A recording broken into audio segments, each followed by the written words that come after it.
Students, स्वागत है आपका अपने यूट्यूब चैनल गणित ज्ञान में। आज हम 8th क्लास के 3rd चैप्टर की एक्सरसाइज 3.4 करेंगे। पहला क्वेश्चन है स्टेट ट्रू और फॉल्स। कुछ स्टेटमेंट दे रखे हैं, हमें ये पता करना है कि वो स्टेटमेंट सही है या गलत है। तो आइए चेक करते हैं। देखो, ऑल रेक्टेंगल्स आर स्क्वायर, सारे के सारे रेक्टेंगल स्क्वायर होते हैं। ये बात सही है या गलत है, इसको हम चेक करेंगे। तो देखो, ये इधर रेक्टेंगल बना लेते हैं हम और इधर स्क्वायर। जब हम इस तरह के क्वेश्चन सोल्व करते हैं तो आगे वाले की प्रॉपर्टी पीछे वाले से मिलाना स्टार्ट कर देते हैं।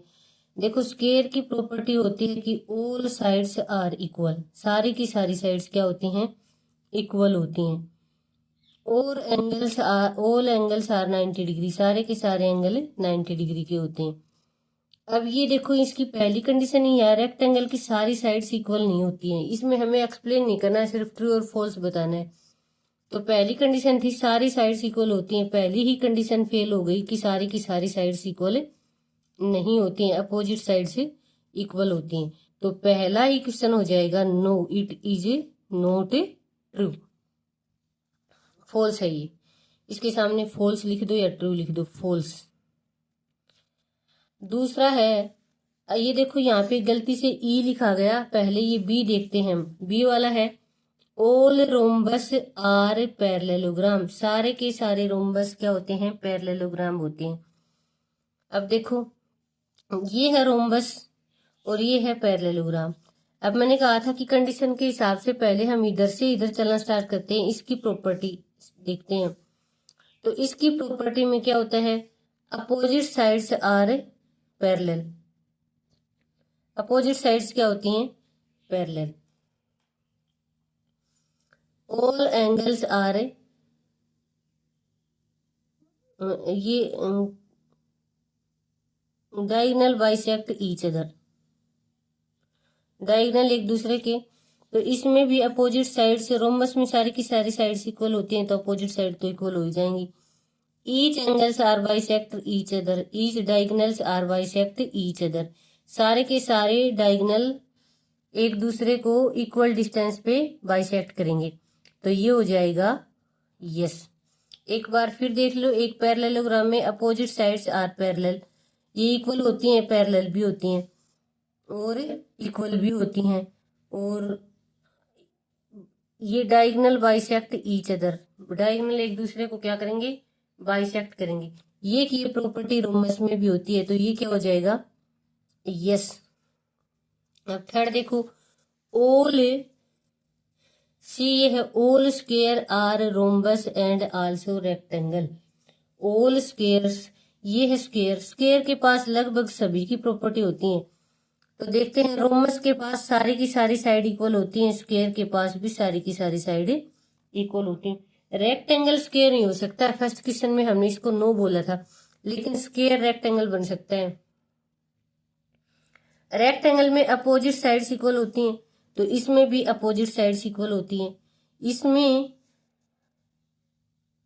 जो एंगल होते हैं वो 90 डिग्री के होते हैं, इसमें भी जो एंगल होते हैं वो 90 डिग्री के होते हैं। रोम्बस में के जो डायगोनल होते हैं वो बाइसेक्ट करेंगे ईच अदर, इसमें भी डायगोनल क्या होंगे? ईच अदर बाइसेक्ट करेंगे।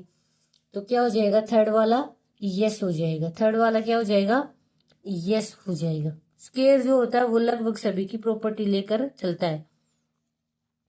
अब डी का देखो, all square are not parallelogram, सारे के सारे स्क्वायर पैरेललोग्राम में नहीं होते हैं। तो पैरेललोग्राम की कंडीशन थी अपोजिट साइड से आ रहे पैरेलल और इक्वल, इसमें भी अपोजिट साइड्स पैरेलल भी हैं और इक्वल भी हैं। Diagonal bisect each other, diagonal एक दूसरे को बाइसेक्ट करेंगे। हाँ, ये प्रॉपर्टी हो जाएगी। तो इस बेस पर हम कह सकते हैं कि सारे के सारे स्क्वायर जो है वो रोमस हो जाएंगे। रोमस की प्रॉपर्टी स्क्वायर लेके चल रहा है, इसका मतलब ये हुआ कि ये नो हो जाएगा, क्योंकि ये मना कर रहा है और ये होता है ऐसा। इसलिए हम इसको 4। अभी का देखो जो गलती से यहाँ लिख दिया था, ऑल काइट आर रोम्बस। अब रोम्बस और काइट में क्या डिफरेंस होता है? काइट की जो एडजेसेंट साइड है ना वो इक्वल होती हैं, जो पड़ोसी बगल वाली साइड है, और रोम्बस की सारी साइड्स इक्वल होती हैं। ये हो गया एक। तो देखते हैं, चलो। ऑल साइड्स आर इक्वल, सारी की सारी साइड्स क्या होंगी? इक्वल होंगी। लेकिन इसकी तो इक्वल नहीं है, पहली कंडीशन ये फेल हो गई। दूसरी,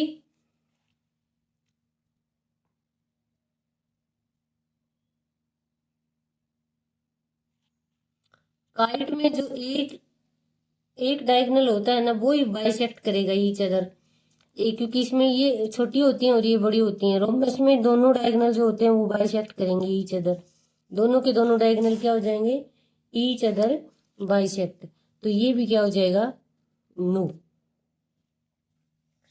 आगे ही के बाद देखेंगे, of all rhombus are kite, सारे के सारे रोम्बस काइट हो जाएंगे। हाँ, ये जब अपोजिट प्रॉपर्टी होगी ना तो ये हो जाएगा। ये इधर अब की बार क्या है? All rhombus are kite. तो ये रोम्बस है और ये काइट है, इधर से ये काइट है और ये रोम्बस है। मैंने कहा था कि इधर से प्रॉपर्टी देखना स्टार्ट करेंगे, इधर से देखना स्टार्ट करेंगे तो एडजेसेंट साइड्स आर इक्वल, तो इसकी भी एडजेसेंट साइड्स आर इक्वल।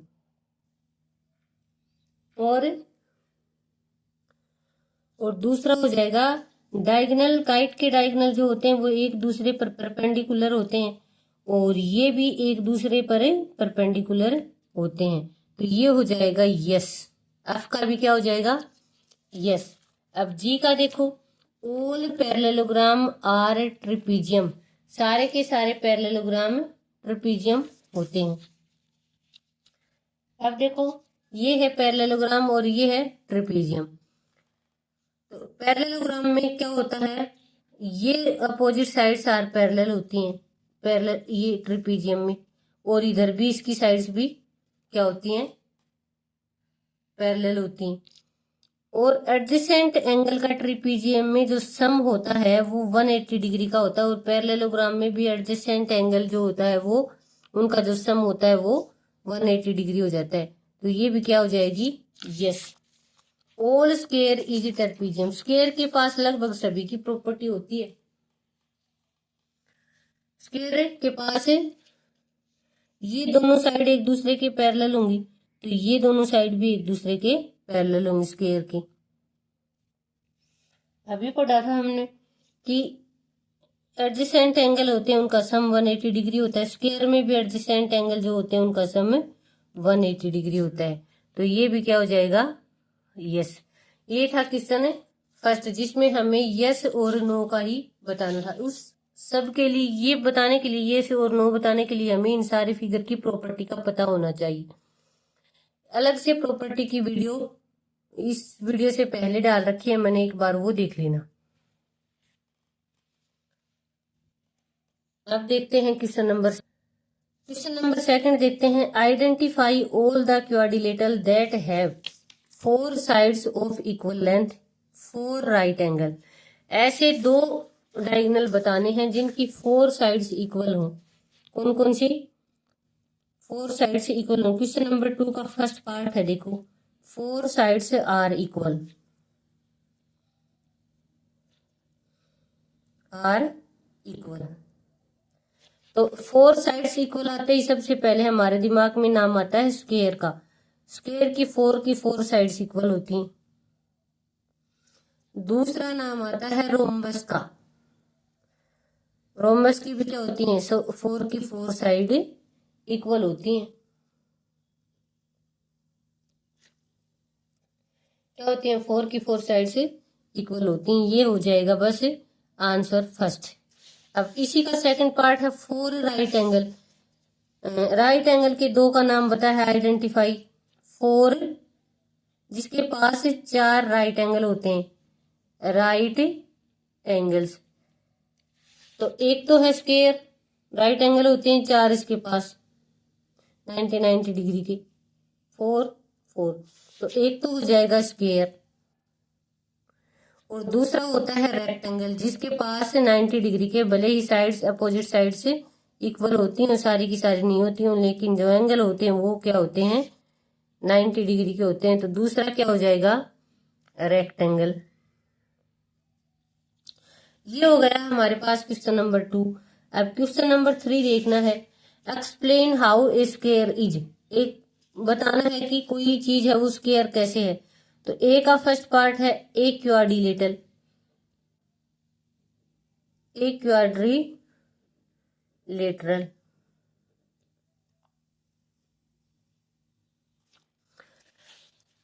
कोई स्क्वायर को हम क्वाड्रिलेटरल क्यों कह सकते हैं, क्योंकि क्वाड्रिलेटरल चाहे कैसा भी हो उसके पास 4 साइड्स तो जरूर होती हैं।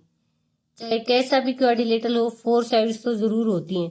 तो ए स्क्वायर इज ए क्वाड्रिलेटरल हम बोल सकते हैं। ए square is,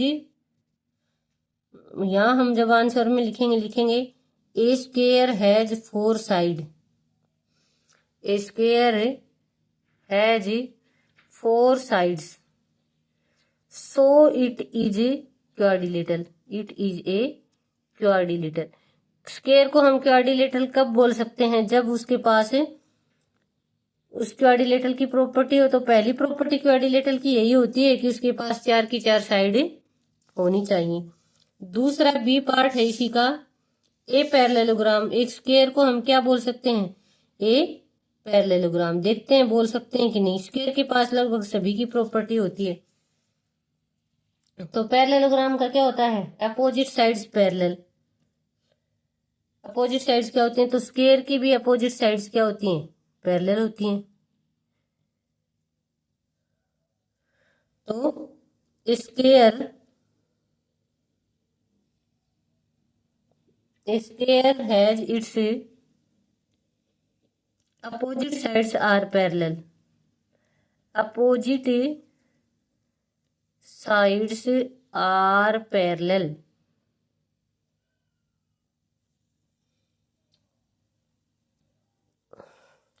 so it is a parallelogram. So it is a parallelogram. तो ये क्या हो जाएगा, पैरेललोग्राम। थर्ड का है, स्क्वायर को हम क्वाड्रिलेटरल बोल सकते हैं। पहला पार्ट क्यों बोल सकते हैं, क्योंकि इसके पास 4 साइड होते हैं। हम स्क्वायर को पैरेललोग्राम बोल सकते हैं क्योंकि opposite sides are parallel. Parallelogram में अपोजिट साइड्स क्या होती हैं, पैरेलल होती हैं।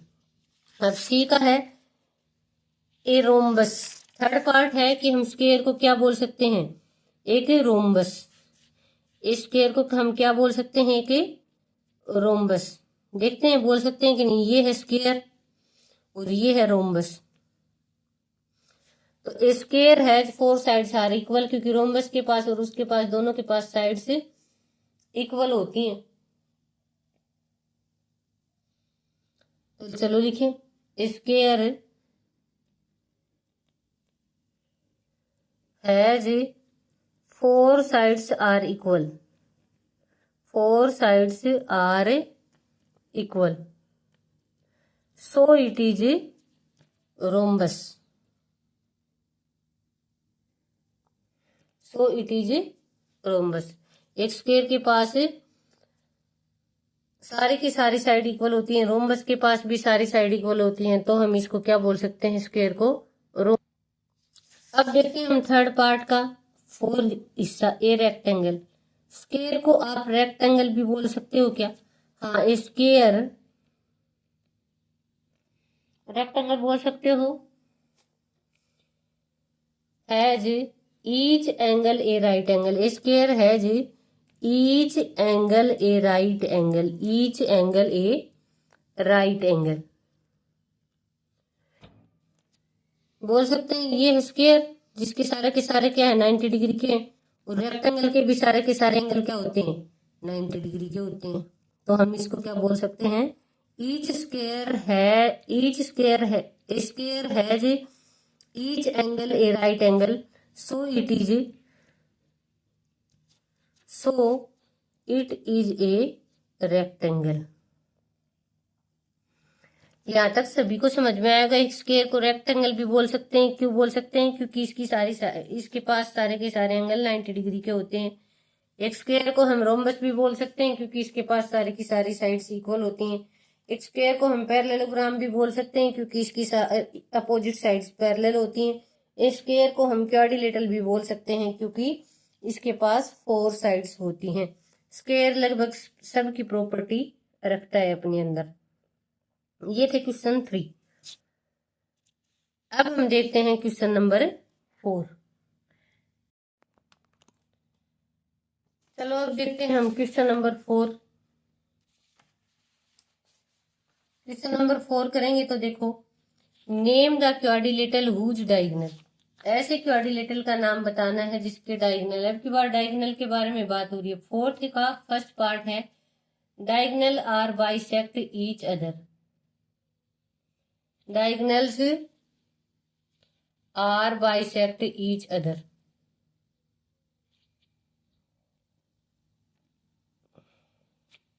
ईच अदर डायगोनल क्या है? एक दूसरे को बाइसेक्ट करते हैं।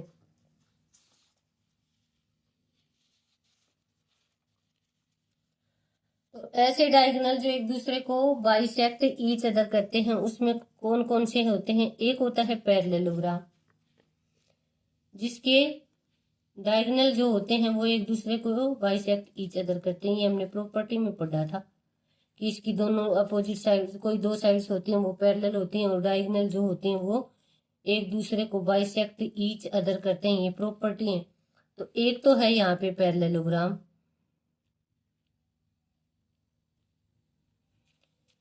दूसरा है रोम्बस, जिसकी चारों साइड इक्वल होंगी, उनके डायगोनल भी बाइसेक्ट करेंगे ईच अदर।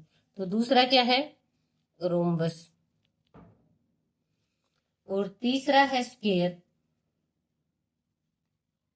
तीसरा क्या है? स्क्वायर, जिसकी 4 की 4 साइड इक्वल होती हैं तो डायगोनल भी एक दूसरे को बाइसेक्ट करेंगे। 4th है रेक्टेंगल।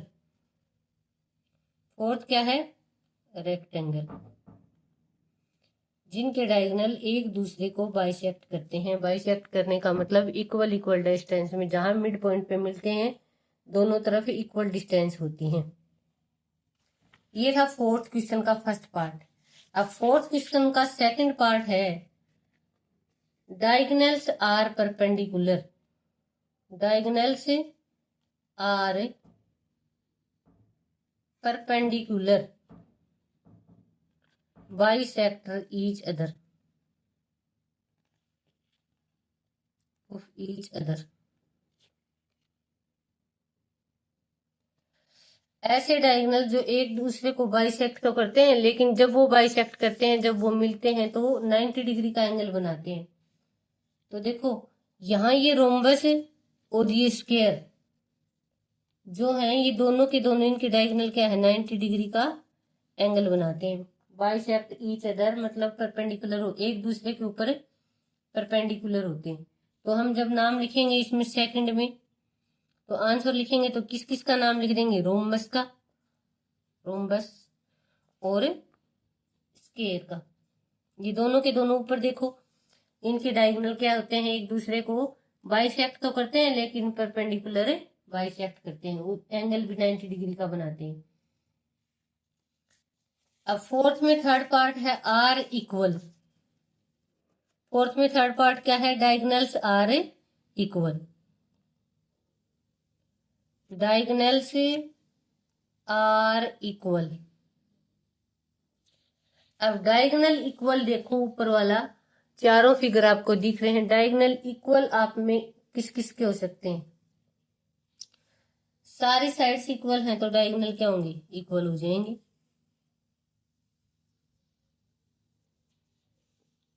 ये हो जाएगा एक तो स्क्वायर, दूसरा रेक्टेंगल। दूसरा क्या होगा? रेक्टेंगल। तो ये था क्वेश्चन नंबर 4 का थर्ड पार्ट। अब है क्वेश्चन नंबर 5। देखो, explain why a rectangle is a convex quadrilateral. Rectangle किस तरह से, क्वेश्चन नंबर 5 जब आप करोगे तो रेक्टेंगल को हमने 2 क्वाड्रिलेटरल पढ़े थे। एक तो पढ़ा था कन्वेक्स क्वाड्रिलेटरल, एक कॉनकेव पढ़ा था, कॉनकेव। तो आपको याद हो मोर देन 6 लेटर 7 लेटर से बताया था, इसके सारे के सारे एंगल लेस देन 180 डिग्री होंगे। इसका एक angle more than 180 degree, more than 180 degree, इस सिर्फ एक एंगल, और इसके ऑल एंगल लेस देन। अब देखो इस प्रॉपर्टी के हिसाब से अगर हम आंसर लिखना स्टार्ट करते हैं तो a rectangle has, a rectangle has all angles are less than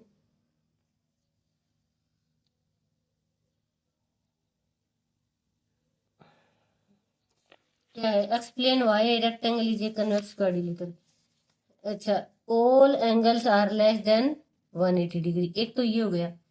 एक और प्रॉपर्टी होती है कन्वेक्स और कॉनकेव की। कन्वेक्स के जो डायगोनल होते हैं वो फिगर के अंदर ही आ जाते हैं, जैसे कोई भी फिगर है उसके डायगोनल उसके अंदर ही रहेंगे। ये देखो डायगोनल इस फिगर के अंदर ही आ रहे हैं। लेकिन हम कॉनकेव अगर लेते हैं समझने के लिए, एक बार देख लो, कॉनकेव अगर हम लेते हैं तो ये ए बी सी और डी, अगर हम इस तरह से लेते हैं तो देखो डायगोनल जब हम मैच करवाएंगे तो एक डायगोनल यहां से ये हो जाएगा, यहां से एक डायगोनल फिगर से बाहर हो गया।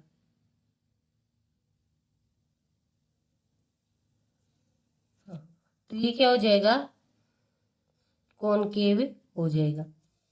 तो हम इसमें ये लिख सकते हैं बोथ ऑफ इट्स डायगोनल। दूसरी बात, एक बात हम ये भी लिख सकते हैं, दूसरी both of its diagonal,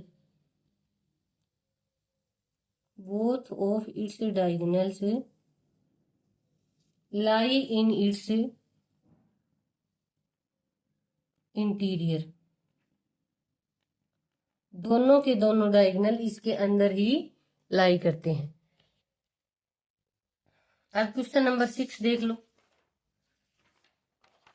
question number 6 में उसने बोला है A B C is a right angle triangle. A B C एक राइट एंगल ट्राइंगल है, ये थी पहले। O is a mid point of the side opposite of the right angle, यहाँ राइट एंगल है, ओ जो अपोजिट साइड है उसके ऊपर मिड पॉइंट है। Explain why O is equi distance from A and C. अगर ये इसका मिड पॉइंट है तो एक्सप्लेन करो कि ये इन दोनों से इक्वल दूरी पर होगा, जितनी दूरी ओ ए की है उतनी ही दूरी ओ सी की है। तो ऐसा करने के लिए हमें क्वाड्रिलेटरल की जरूरत होगी। अब क्वाड्रिलेटरल भी कौन सा देखते हैं,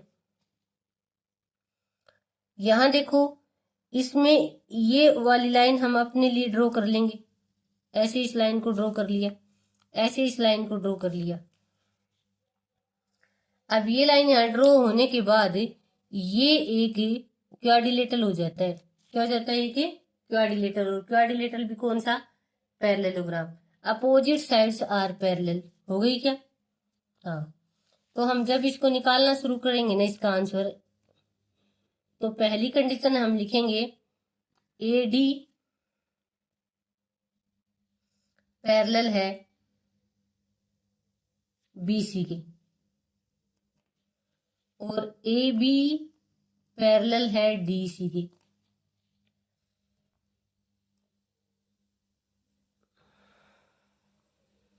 हो गया, ये इसके पैरेलल है। अब इन ए पैरेललोग्राम से, इन ए पैरेललोग्राम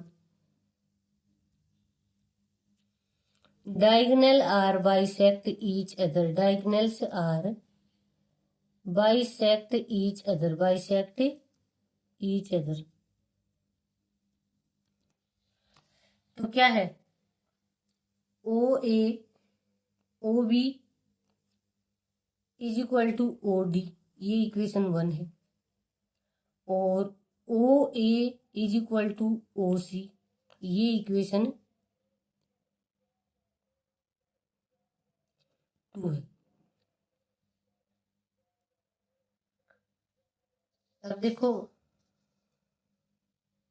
ये हो जाएगी ओ ए ओ सी से इक्वल डिस्टेंस पे है, ओ बी ओ डी से इक्वल डिस्टेंस पे है।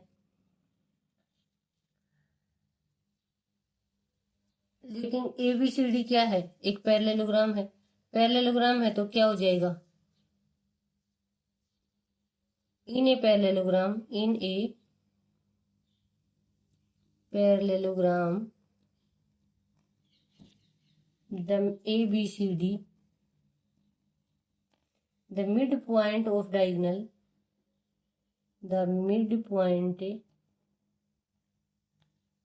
of a diagonal